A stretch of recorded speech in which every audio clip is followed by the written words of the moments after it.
So is a college degree needed in order to be able to be a trader, be an investor? Well, let's talk about it.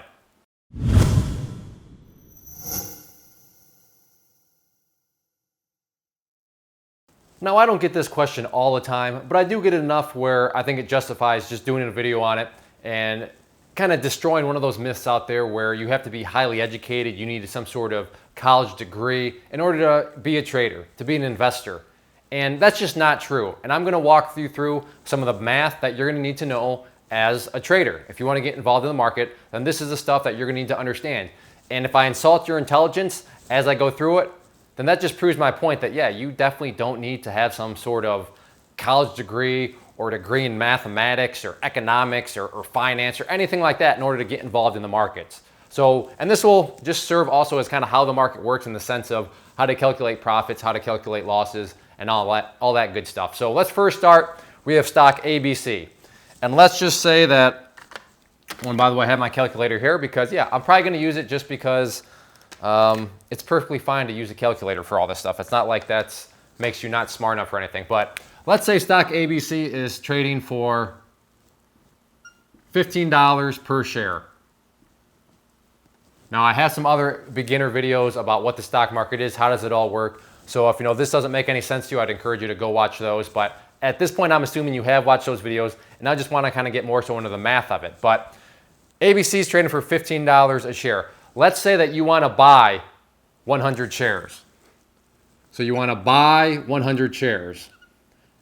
So the question becomes, well, how much money do you need in order to buy 100 shares at $15 a share? And this is where the beginning of the math comes into play.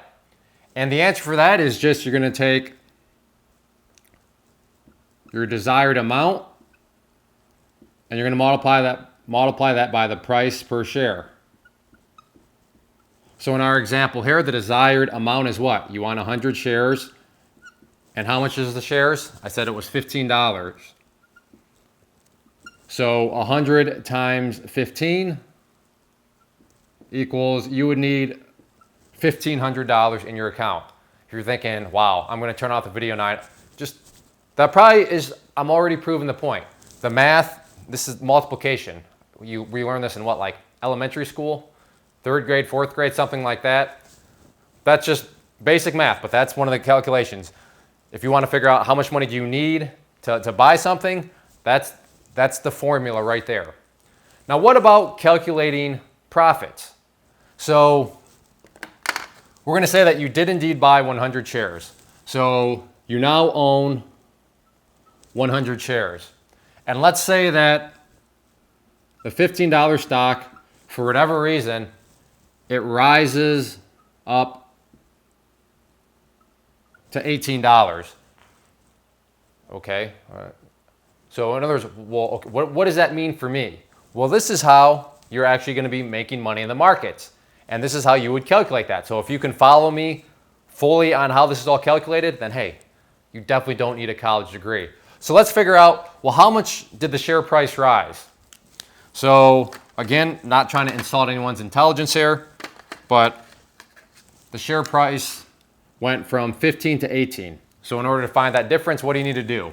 Well, 18 minus 15 equals 3. So the stock rose $3. Again, I'm not trying to insult your intelligence. I'm just showing you how basic this math is, how you don't need to know algebra, you don't need to know calculus, you don't need to know geometry. It's very elementary type math. So $3, the price rose $3 per share. So that's where the $3 is coming from. Now we need to figure out our profits. Well, how many shares did we buy in the first place? Well, that goes back up to 100. So you're going to take the amount upwards and you're going to multiply that by the amount of shares. That is the very complicated formula, right? How much did it move upwards? What amount did it move upwards? Well, in our case, it went from 15 to 18. That's a movement of $3. And you're going to take that times, well, how many shares? 100. And then, like I said, you're going to multiply those So your profit in this situation, how much money did you make on ABC if you then sold at $18? $300, right?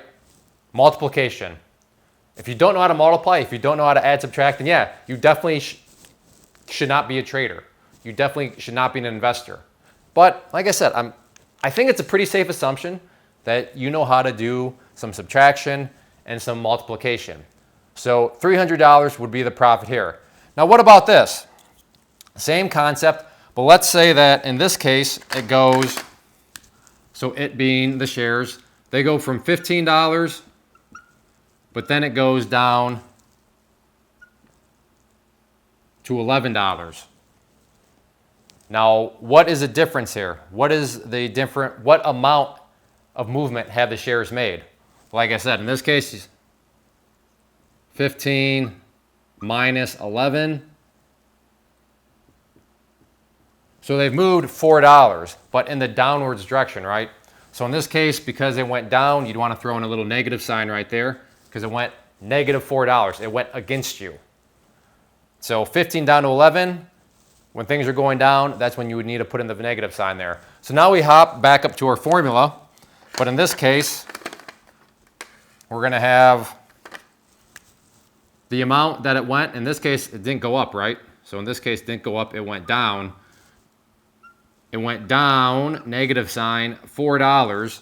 And again, you got to multiply that by how many shares did you have? Well, you had 100 shares. So in this case, remember, just basic math. Negative number times a positive number equals a negative number, right?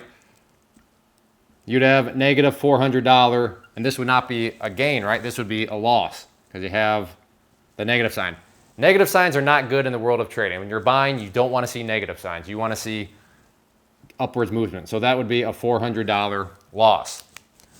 And that's how you calculate both profits. There goes my calculator. So here's profits being calculated. Here are losses being calculated. How much did you need to ever do that? Well, we already covered that up in this portion of it. And that's the math of the market. Prices going up, prices going down. How do you calculate the profits? Well, it all comes down to, what were the original prices that you bought it for? How many did you buy? And then from there, it's just subtraction. Did the price go up? Subtract to figure out how much it went up. Did the price go down? Again, use subtraction to figure out how much it went down. If it goes down, throw that negative sign in there. And then you just multiply by the amount it went up or down times how many shares you went, or how many shares you have. And that's it. If you understood this math, if you're kind of like just yawning right now because this math is not intense at all, and this math is like you feel like you're back in 4th grade, then I've answered your question. No, you don't need a college degree. You need a degree from like graduation of 3rd or 4th grade. So if you can do that, then you're good to go. Don't be intimidated by the markets. I guess one final thing.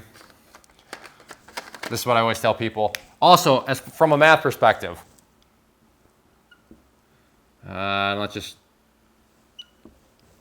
which number is bigger? And I'm being serious here. This is, if you're saying, yeah, well, 37 is bigger than 15. There you go. All right. Now you officially are good in the markets. If you know that 37 is bigger than 15, then you have more than enough math knowledge to trade, to invest. So by no means should you think that algebra is involved. You're not going to be taking tangents of anything. You're not going to be dividing the cosine by the sine and then having to take an integral of this and then take the derivative of that and then, pi squared quadratic equation. None of that garbage, okay? Addition, subtraction, multiplication, addition, subtraction, division. There we go. Wait, which one am I missing? Addition, subtraction, multiplication. So those 4, I was looking at the camera guy there. He was worthless, didn't help me at all. And then you got to know if you know that 37 is bigger than 15, then you're good to go. It's that easy. So don't overthink it. Don't be overwhelmed. Don't think that you're not smart enough for the market. If you know this basic math, then you're good to go.